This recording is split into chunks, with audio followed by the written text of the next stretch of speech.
നമസ്കാരം. ഇപ്പോൾ ബിഗ് ബോസിൽ അപ്പാനി ശരത്തും രേണുസുധിയും തമ്മിൽ ഭയങ്കര ഒരു വഴക്കാണ്. തലവേദനയാണ് അവിടുത്തെ വൻ പ്രശ്നം. രേണുസുധിക്ക് തലവേദനയാണെന്നാണ് അപ്പാനി ശരത്ത് പറയുന്നത്. കാരണം അതൊരു മെഡിക്കൽ മിറാക്കിളാണെന്ന് പറയുന്നത്. കുറച്ച് സമയത്തേക്ക് മാത്രം വരും, ചില സമയത്തേക്ക് അത് കാണത്തില്ല, അങ്ങനെയാണ് പറയുന്നത്. രേണുസുധി പറയുന്നതെന്ന് വെച്ചാൽ അത് ഇഞ്ചക്ഷൻ എടുക്കുന്ന തലവേദനയാണ്. അങ്ങനെ എങ്ങനെയാണ് ഭയങ്കര വഴക്കാണ് ആ ബിഗ് ബോസിൽ നടക്കുന്നത്. അങ്ങനെ ക്യാപ്റ്റൻ ഇടപെട്ട് ക്യാപ്റ്റൻ പറയുന്നു ബിഗ് ബോസിനോട് രേണുസുധിക്ക് ഒരു മെഡിക്കൽ റെഫറൻസ് വേണമെന്ന്.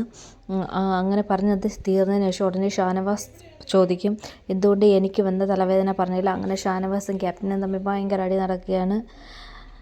അങ്ങനെ അപ്പം മറ്റുള്ള കണ്ടസ്റ്റൻറ്റ് പറയുന്നത് വെച്ചാൽ ബഹളം കയറ്റി മറ്റുള്ളവർക്കും തലവേദന കൂടുമെന്നാണ് പറയുന്നത്.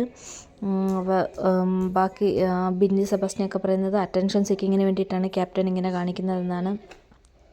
ക്യാപ്റ്റൻ വളരെ പാർഷ്യാലിറ്റി ആണ് കാണിക്കുന്നത്. അങ്ങനെ ഭയങ്കര നെഗറ്റീവാണ് ക്യാപ്റ്റനെതിരെ വന്നുകൊണ്ടിരിക്കുന്നത്.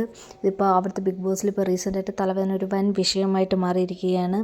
ഇപ്പോൾ എല്ലാവരും എഗെയിൻസ്റ്റായിട്ട് വന്നിട്ടുണ്ട് ക്യാപ്റ്റനെതിരെ. ക്യാപ്റ്റൻ ഒരു സ്ട്രാറ്റജി വെച്ചാണ് കളിക്കുകയെന്ന് പറയുന്നത്.